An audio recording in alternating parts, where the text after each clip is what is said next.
इस लेक्चर के अंदर हम प्रेसिडेंशियल ऑर्डर ऑफ 1954 डिस्कस करेंगे और उसी के साथ साथ जो over the period of time presidential order of 1954 के अंदर अमेंडमेंट्स हुई हैं उनको हम डिस्कस करेंगे। तो बेसिकली प्रेसिडेंशियल ऑर्डर ऑफ 1954 एक ऐसा ऑर्डर था जो कि प्रेसिडेंट के द्वारा इशू किया जाता है, प्रेसिडेंट ऑफ इंडिया के द्वारा इशू किया जाता है जम्मू एंड कश्मीर को लेके, जम्मू एंड कश्मीर के कॉन्टेक्स्ट में। ये जो प्रेसिडेंशियल ऑर्डर था, प्रेसिडेंशियल ऑर्डर ऑफ 1954, ये इसलिए इशू किया गया था ताकि जम्मू एंड कश्मीर का जो special status Jammu and Kashmir को प्रोवाइड किया गया है under article 370 of Indian constitution, उसको क्लियर तरीके से डिफाइन किया जाए।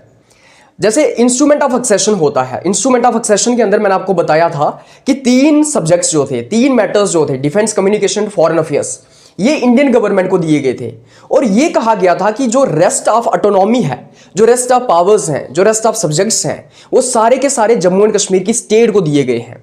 बस इतना सा उसके अंदर कहा गया था, लेकिन क्लियर तरीके से डिफाइन किया जाए स्पेशल स्टेटस को, जो जम्मू एंड कश्मीर को स्पेशल स्टेटस मिला हुआ है, जो जम्मू एंड कश्मीर के पास ऑटोनॉमी है, उसको क्लियर तरीके से डिफाइन करने के लिए ये प्रेसिडेंशियल ऑर्डर इशू किया जाता है 1954 का। इस ऑर्डर के अंदर ये भी डिफाइन किया गया था कि इंडिया के कॉन्स्टिट्यूशन के कौन कौन से provisions Jammu and Kashmir state के ऊपर एप्लीकेबल होंगे। क्या जम्मू एंड कश्मीर के ऊपर फंडामेंटल राइट्स एप्लीकेबल होंगे? क्या जम्मू एंड कश्मीर के ऊपर डीपीएसपीज एप्लीकेबल होंगे? क्या जम्मू एंड कश्मीर के ऊपर बाकी इंडियन कॉन्स्टिट्यूशन के प्रोविजंस इंप्लीमेंट होंगे या एप्लीकेबल होंगे? तो बेसिकली ये जो प्रेसिडेंशियल ऑर्डर ऑफ 1954 था, ये कई सारे इंडियन कॉन्स्टिट्यूशन के प्रोविजंस जो थे वो जम्मू एंड कश्मीर के ऊपर एप्लीकेबल करने का काम करता था, कुछ मॉडिफिकेशंस और रिस्ट्रिक्शंस के साथ या फिर एक्सेप्शन के साथ। तो presidential order of 1954 special status को एक्सटेंसिव तरीके से, कॉम्प्रिहेंसिव तरीके से डिफाइन करने की कोशिश करता था। जैसे कि यहां पे मैंने लिखा है, the presidential order of 1954 was crucial constitutional order issued by president of India to define the special status of Jammu and Kashmir under article 370 of Indian constitution. ये जो ऑर्डर था प्रेसिडेंशियल ऑर्डर ऑफ 1954, इसको प्रेसिडेंट ऑफ इंडिया इशू करते हैं। उस वक्त के president of India कौन थे? डॉक्टर राजेंद्र प्रसाद, उनके द्वारा ये इशू किया जाता है। ये एक कॉन्स्टिट्यूशनल ऑर्डर था जो जम्मू एंड कश्मीर के स्पेशल स्टेटस को डिफाइन करता था, जो कि आर्टिकल 370 के अंदर दिया गया था। It brought into effect the provisions of Indian constitution in J and K with some modifications and exceptions. तो इससे क्या हुआ, इस प्रेसिडेंशियल ऑर्डर ऑफ 1954 से क्या हुआ, कई सारे इंडियन कॉन्स्टिट्यूशन के प्रोविजंस जो थे वो जम्मू एंड कश्मीर के ऊपर अप्लाई किए गए कुछ मॉडिफिकेशंस और एक्सेप्शंस के साथ। देखो, जब इंस्ट्रूमेंट ऑफ एक्सेशन साइन हुआ था ना, जब जम्मू एंड कश्मीर को इंडिया के साथ जोड़ा गया था, तो उस वक्त जम्मू एंड कश्मीर के राजा को यह कहा गया था कि बस हमें तीन मैटर्स दे दो, डिफेंस, कम्युनिकेशन, फॉरेन अफेयर्स। बस हमें इन तीन सब्जेक्ट्स को दे दो, इनके ऊपर इंडियन गवर्नमेंट कानून बनाएगी, बाकी सारी पावर्स तुम्हारी हैं, बाकी सारी ऑटोनॉमी तुम्हें दी जाएगी, बाकी जम्मू एंड कश्मीर की स्टेट को कैसे चलाना है ये सब तुम ही देखो, हमें बस डिफेंस, कम्युनिकेशन और फॉरेन अफेयर्स दे दो। लेकिन उसके बाद क्या हुआ, over the period of time Jammu and Kashmir के ऊपर कई सारे कॉन्स्टिट्यूशन, इंडियन कॉन्स्टिट्यूशन के प्रोविजंस को इंप्लीमेंट करना स्टार्ट कर दिया, एप्लीकेबल करना स्टार्ट कर दिया। उसी के साथ साथ धीरे धीरे इंडियन गवर्नमेंट ने जम्मू एंड कश्मीर के ऊपर अपनी पावर्स को भी एक्सटेंड करना स्टार्ट कर दिया इस प्रेसिडेंशियल ऑर्डर ऑफ 1954 के तहत। मतलब वो तो बहाना था सिर्फ इंस्ट्रूमेंट ऑफ एक्सेशन का, राजा को मनवाने का बहाना था कि तुम हमें डिफेंस, कम्युनिकेशन और फॉरेन अफेयर्स दे दो, बाकी सब तुम देखना। लेकिन प्रेसिडेंशियल ऑर्डर ऑफ 1954 के तहत और फिर जिस तरीके से धीरे धीरे प्रेसिडेंशियल ऑर्डर ऑफ 1954 के अंदर अमेंडमेंट्स लाई जाती हैं, उसके बाद कई सारे इंडियन कॉन्स्टिट्यूशन के प्रोविजंस जम्मू एंड कश्मीर के ऊपर अप्लाई कर दिए जाते हैं। उसी के साथ साथ इंडियन गवर्नमेंट की कई सारी पावर्स जो थी वो जम्मू एंड कश्मीर स्टेट के ऊपर एप्लीकेबल करना स्टार्ट कर दी जाती है। This order is popularly known as parent order. इस ऑर्डर को पेरेंट ऑर्डर कहा जाता है क्योंकि ये कॉम्प्रिहेंसिव ऑर्डर था, एक्सटेंसिव तरीके से डील करता था, इसलिए इसको पेरेंट ऑर्डर भी कहा जाता है। This order replaced an earlier order from 1950 and became the most comprehensive order to apply Indian Constitution provisions to Jammu and Kashmir। ये जो 1954 का प्रेसिडेंशियल ऑर्डर था ना, इसने 1950 के ऑर्डर को रिप्लेस किया था। 1950 में पहले एक ऑर्डर आया था जम्मू एंड कश्मीर को लेके, उसको रिप्लेस करके ये ऑर्डर आया और ये एक मोस्ट कॉम्प्रिहेंसिव ऑर्डर था जो कि किसके रिलेटेड था कि इंडियन कॉन्स्टिट्यूशन के प्रोविजन किस तरीके से जम्मू एंड कश्मीर के ऊपर अप्लाई होंगे। जैसे कि फंडामेंटल राइट्स को अप्लाई किया गया जम्मू एंड कश्मीर के ऊपर, डीपीएसपीज को अप्लाई किया गया जम्मू एंड कश्मीर के ऊपर, जम्मू एंड कश्मीर के लोगों को इंडियन सिटीजनशिप दी गई, और भी कई सारे फीचर्स थे इस प्रेसिडेंशियल ऑर्डर के जिनको हम आगे डिस्कस करेंगे। लेकिन उसके साथ साथ मैं आपको यह बता दूं, this order was amended 42 times over the period of time and gradually extended the powers of Indian union over J&K। इस ऑर्डर को 42 टाइम्स, 42 बार अमेंड किया गया है। और अमेंडमेंट्स मतलब कब से लेके 1954 से लेके 2019 तक, जब तक जम्मू एंड कश्मीर के पास स्पेशल स्टेटस था, तब तक इसको 42 टाइम्स अमेंड किया गया है। और धीरे धीरे धीरे धीरे इंडियन यूनियन का, इंडियन गवर्नमेंट का कंट्रोल या फिर पावर्स जो हैं वो जम्मू एंड कश्मीर के ऊपर एक्सटेंड करना, मतलब एक्सटेंड की गई। जम्मू एंड कश्मीर के ऊपर इंडियन यूनियन का कंट्रोल जो है वो बढ़ता गया। The presidential order of 2019। अब 2019 में एक और प्रेसिडेंशियल ऑर्डर आता है। 5 अगस्त 2019 को एक और प्रेसिडेंशियल ऑर्डर आता है जिसके तहत जम्मू एंड कश्मीर के स्पेशल स्टेटस को खत्म कर दिया गया। आर्टिकल 370 को अमेंड कर दिया गया। और ये जो 65 साल पुराना 65 years old presidential order of 1954 हुआ करता था, इसको भी स्क्रैप कर दिया गया, खत्म कर दिया गया। तो इस तरीके से हम देखते हैं कि ये जो प्रेसिडेंशियल ऑर्डर था 1954 का, इसको 2019 में खत्म कर दिया गया, क्योंकि भाई ये स्पेशल स्टेटस के रिलेटेड था कि स्पेशल स्टेटस को डिफाइन करता था ये। लेकिन स्पेशल स्टेटस तो अब बचा ही नहीं है। अब जम्मू एंड कश्मीर एक यूनियन टेरिटरी बन गई है और जो लॉज यूनियन टेरिटरीज के ऊपर अप्लाई होते हैं वही लॉज अब जम्मू एंड कश्मीर के ऊपर भी अप्लाई होंगे। प्रेसिडेंशियल ऑर्डर ऑफ 1954 तो इसलिए आया था ना कि जम्मू एंड कश्मीर के पास जो स्पेशल स्टेटस है उसको डिफाइन किया जाए, कौन से लॉज इंप्लीमेंट होंगे जम्मू एंड कश्मीर के ऊपर, कौन से लॉज जम्मू एंड कश्मीर के ऊपर अप्लाई होंगे, कौन सी पावर्स इंडियन गवर्नमेंट की जम्मू एंड कश्मीर के ऊपर अप्लाई होंगी, कौन से constitutional provisions of Indian constitution will apply on state of Jammu and Kashmir. तो उसके रिलेटेड था ना ये। तो जैसे ही प्रेसिडेंशियल ऑर्डर ऑफ 2019 ने आर्टिकल 370 के अंदर अमेंडमेंट लाई और एब्रोगेट कर दिया गया, स्पेशल स्टेटस को खत्म कर दिया गया।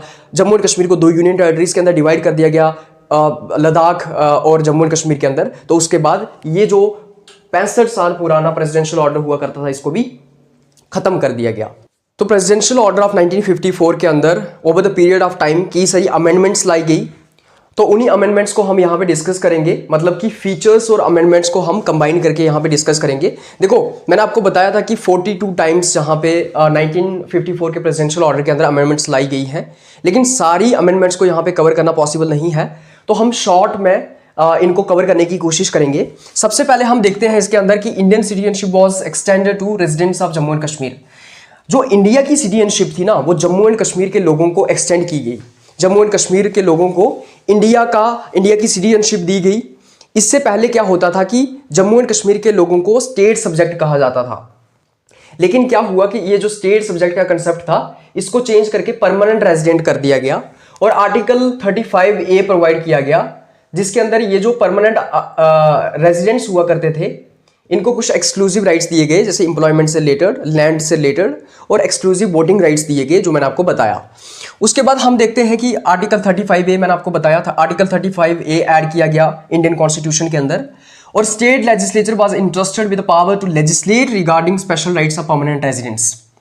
आर्टिकल 35A हमारे इंडियन कॉन्स्टिट्यूशन के अंदर डाला गया और उसके बाद स्टेट लेजिस्लेचर को यह पावर दी गई कि जो परमानेंट रेजिडेंट्स हैं जम्मू एंड कश्मीर के, उनके जो स्पेशल राइट्स होंगे उसके रिगार्डिंग जो जम्मू एंड कश्मीर का स्टेट लेजिस्लेचर होगा वो लॉज बनाएगा।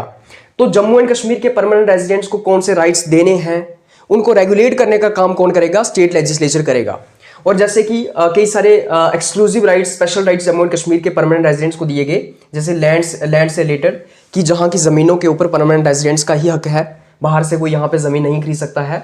यहाँ की जॉब्स जो होंगी उसके ऊपर भी जम्मू एंड कश्मीर के परमानेंट रेजिडेंट्स का ही हक है।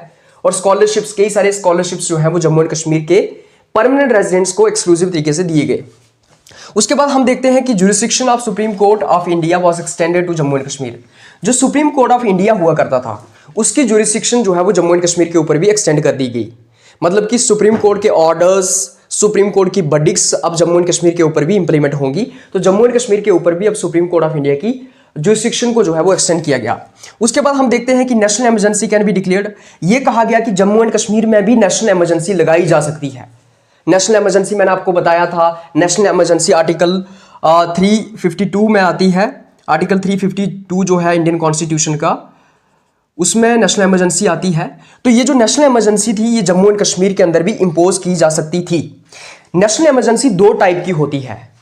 नेशनल इमरजेंसी को 2 ग्राउंड्स के ऊपर जो है वो इशू किया जाता है, राइट। एक होती है एक्सटर्नल एग्रेशन। मान लो बाहर से इंडिया के ऊपर कोई अटैक कर देता है, जैसे चाइना इंडो चाइना वॉर होती है, चाइना के साथ हमारा युद्ध होता है, पाकिस्तान के साथ हमारा युद्ध होता है, तो उस वक्त कौन सी इमरजेंसी लगाई जाती है? एक्सटर्नल इमरजेंसी लगाई जाती है। मतलब एक्सटर्नल एग्रेशन के ग्राउंड के ऊपर ये इमरजेंसी लगाई जाती है। ये जो एक्सटर्नल एग्रेशन के ग्राउंड के ऊपर इमरजेंसी लगाई जाती थी, ये जो एक्सटर्नल एग्रेशन के ग्राउंड के ऊपर इमरजेंसी लगाई जाएगी, ये जम्मू एंड कश्मीर के ऊपर डायरेक्टली लगाई जा सकती है, किसी को पूछने की जरूरत नहीं है। जैसे पूरे इंडिया में लगाई जाती है ना, वैसे ही जम्मू एंड कश्मीर के ऊपर भी एक्सटर्नल एग्रेशन के ग्राउंड के ऊपर नेशनल इमरजेंसी इंपोज की जा सकती है। मगर जो इंटरनल इमरजेंसी होती है, इंटरनल इमरजेंसी क्यों लगाई जाती है? आपने देखा होगा 1970 में इंटरनल इमरजेंसी लगाई गई थी इंदिरा गांधी के द्वारा। तो इंटरनल इमरजेंसी जो है वो इंटरनल डिस्टर्बेंस के ग्राउंड के ऊपर लगाई जाती थी, लेकिन उसके बाद ये जो इंटरनल डिस्टर्बेंस था, इसको चेंज करके आर्म्ड रिबेलियन कर दिया गया कि अगर एक देश के अंदर कोई आर्म्ड रिबेलियन हो जाता है तो उस वक्त इंटरनल इमरजेंसी लगाई जाएगी। अब अगर जम्मू एंड कश्मीर के अंदर इंटरनल इमरजेंसी लगानी है तो आपको स्टेट लेजिस्लेचर का कॉन्फ्रेंस चाहिए। मतलब जम्मू एंड कश्मीर का जो स्टेट लेजिस्लेचर है उसकी कंसेंट चाहिए, उसका कॉन्फ्रेंस चाहिए। तो कहने का मतलब यही है कि जम्मू एंड कश्मीर में भी नेशनल इमरजेंसी को इंपोज किया जा सकता है, जैसे पूरे इंडिया में किया जाता है। नेशनल इमरजेंसी दो तरह की होती है, दो ग्राउंड्स के ऊपर लगाई जाती है। जा तो होती है एक्सटर्नल एग्रेशन के ग्राउंड के ऊपर, बाहर से किसी ने अटैक कर दिया इंडिया के ऊपर, तो ये जो नेशनल इमरजेंसी एक्सटर्नल एग्रेशन के ग्राउंड के ऊपर, ये पूरे हिंदुस्तान में लगाई जा सकती है, जम्मू एंड कश्मीर के ऊपर भी लगाई जा सकती है। लेकिन अगर आपको इंटरनल डिस्टर्बेंस या फिर आर्म्ड रिबेलियन के बेसिस के ऊपर अगर इंटरनल इमरजेंसी लगानी है तो उस वक्त जम्मू एंड कश्मीर के स्टेट लेजिस्लेचर को पूछना पड़ेगा। उसके बाद हम देखते हैं financial relations extended to J&K। जो सेंटर के और स्टेट के फाइनेंशियल रिलेशंस हैं, जो हमारे कॉन्स्टिट्यूशन के अंदर मेंशन किए गए हैं कि फाइनेंशियल रिलेशंस क्या होंगे इंडियन यूनियन के, इंडियन गवर्नमेंट के स्टेट्स के साथ, वो जम्मू एंड कश्मीर में भी एक्सटेंड कर दिए गए। मतलब कि जो बाकी स्टेट्स के साथ फाइनेंशियल रिलेशंस हैं इंडियन गवर्नमेंट के, इंडियन यूनियन के, वही जम्मू एंड कश्मीर के साथ भी फाइनेंशियल रिलेशंस होंगे। उसके बाद हम देखते हैं legislative powers of parliament restricted two subjects mentioned in union list. अब पार्लियामेंट की पावर्स जो है ना, वो जो यूनियन लिस्ट के अंदर सब्जेक्ट्स हैं वहां तक ही सीमित है। मतलब पार्लियामेंट जम्मू एंड कश्मीर के अंदर सिर्फ यूनियन लिस्ट के अंदर जो सब्जेक्ट्स मेंशन किए गए हैं उन्हीं के ऊपर लॉज बना सकता है। मतलब कहने का मतलब यह है कि अगर बाकी स्टेट्स की मैं बात करूं ना, तो बाकी स्टेट्स के अंदर जो स्टेट लिस्ट होती है, जो स्टेट लिस्ट के अंदर अलग अलग सब्जेक्ट्स दिए जाते हैं और जिसके ऊपर स्टेट कानून बनाती है। लेकिन बाकी स्टेट्स के अंदर क्या होता है कि यूनियन गवर्नमेंट जो होती है, जो पार्लियामेंट जो होता है ना, कुछ एक्सेप्शंस के अंडर स्टेट लिस्ट के अंदर भी कानून बना सकता है। स्टेट लिस्ट के अंदर जो सब्जेक्ट्स आते हैं उनके ऊपर भी लेजिस्लेट कर सकता है। लेकिन जम्मू एंड कश्मीर के केस में ऐसा नहीं होगा। जम्मू एंड कश्मीर के केस में क्या होगा, पार्लियामेंट सिर्फ यूनियन लिस्ट के अंदर जो सब्जेक्ट मेंशन किए गए हैं उन्हीं के ऊपर लेजिस्लेट कर सकता है।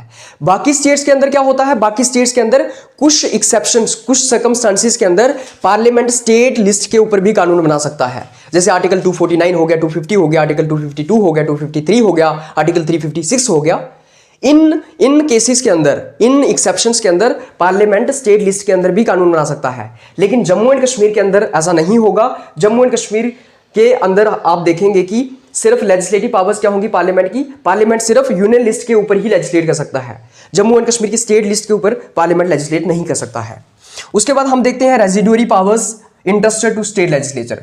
जो हमारी रेजिडुअरी पावर्स होती हैं, तो हमने देखा कि रेजिडुअरी पावर्स जो थी वो हमारे यूनियन गवर्नमेंट के पास है, सेंट्रल गवर्नमेंट के पास है पूरे इंडिया के अंदर। लेकिन जम्मू एंड कश्मीर के अंदर जो रेजिडुअरी पावर्स होंगी वो स्टेट लेजिस्लेचर को दे दी गई।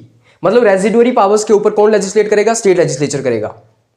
रेजिडुअरी पावर्स के ऊपर पार्लियामेंट लेजिस्लेट नहीं कर सकता है, तो पार्लियामेंट कानून नहीं बना सकता है रेजिडुअरी पावर्स के ऊपर। रेजिडुअरी पावर्स जो है वो जम्मू एंड कश्मीर के स्टेट लेजिस्लेचर को दे दी गई।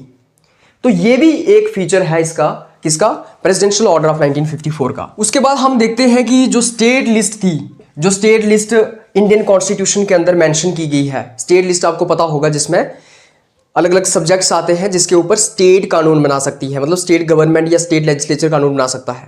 तो जो स्टेट लिस्ट इंडियन कॉन्स्टिट्यूशन के अंदर मेंशन की गई थी ना, वो जम्मू एंड कश्मीर की स्टेट में अप्लाई नहीं होती थी। मतलब कि हो सकता है कि जम्मू एंड कश्मीर की जो स्टेट लिस्ट थी उसके अंदर और ज़्यादा सब्जेक्ट्स दिए हों या फिर उसके अंदर मॉडिफिकेशंस की गई हों।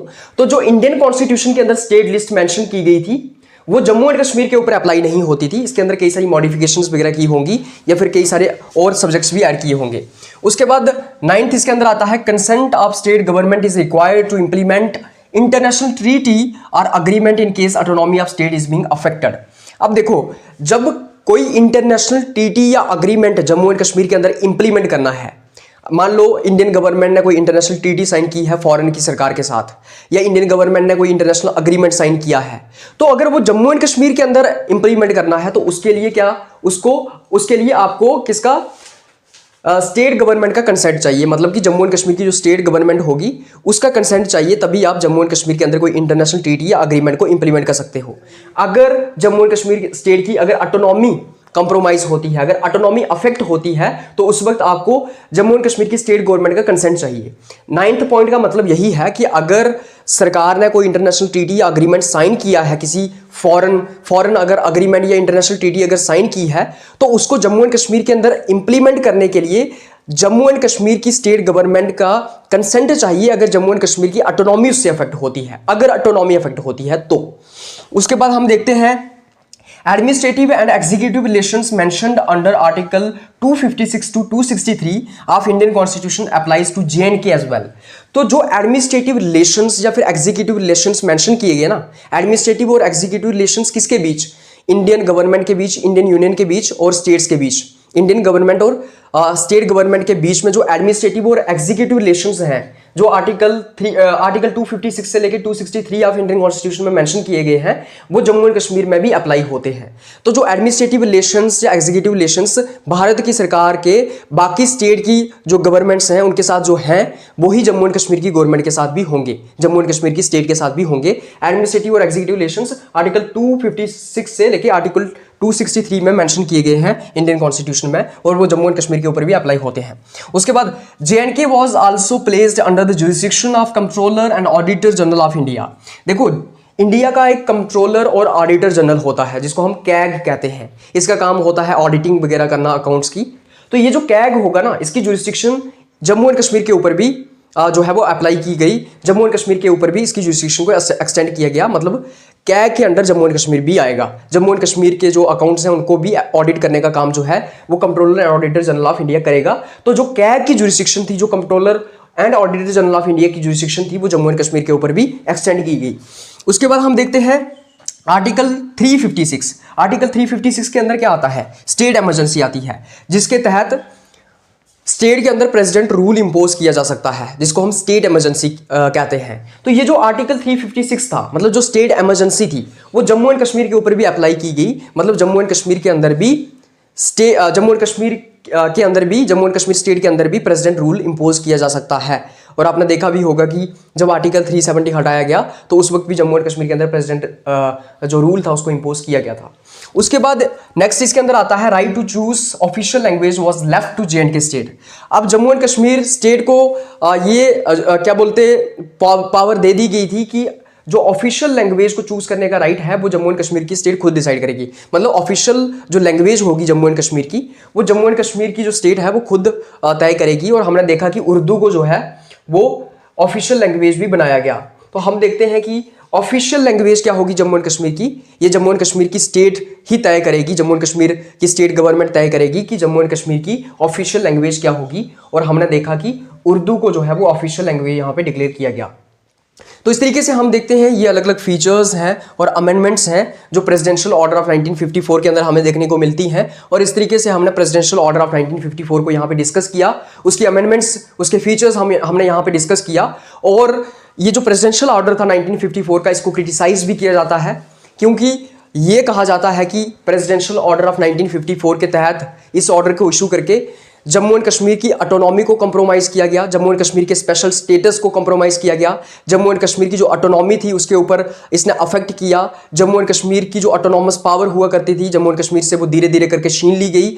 हमने देखा था कि इंस्ट्रूमेंट ऑफ एक्सेशन में सिर्फ ये कहा था कि डिफेंस, कम्युनिकेशन और फॉरेन अफेयर्स, ये 3 मैटर्स इंडियन गवर्नमेंट को दे दो, बाकी सारी पावर्स जम्मू एंड कश्मीर की स्टेट के पास होंगी। लेकिन हमने देखा कि अलग अलग अमेंडमेंट्स के तहत ये प्रेसिडेंशियल ऑर्डर इशू करने के बाद हमने देखा कि कई सारी पावर्स जो हैं वो इंडियन गवर्नमेंट गवर्नमेंट के पास आ गई और उसके बाद हमने देखा कि जम्मू एंड कश्मीर के ऊपर इंडियन कॉन्स्टिट्यूशन के कई सारे प्रोविजंस जो हैं वो अप्लाई कर दिए गए, इंप्लीमेंट कर दिए गए। तो इस तरीके से हम देखते हैं कि प्रेसिडेंशियल ऑर्डर ऑफ 1954 को क्रिटिसाइज भी किया जाता है। तो इसी के साथ हम इस लेक्चर को यहीं पे कंप्लीट करते हैं। अगर आपको इस लेक्चर का पीडीएफ चाहिए तो आप इस वीडियो की डिस्क्रिप्शन में जा सकते हैं, वहां पे टेलीग्राम चैनल का लिंक दिया होगा, वहां से आप टेलीग्राम चैनल ज्वाइन कर सकते हैं, आपको पीडीएफ मिल जाएगा। आप सब लोगों का बहुत बहुत धन्यवाद।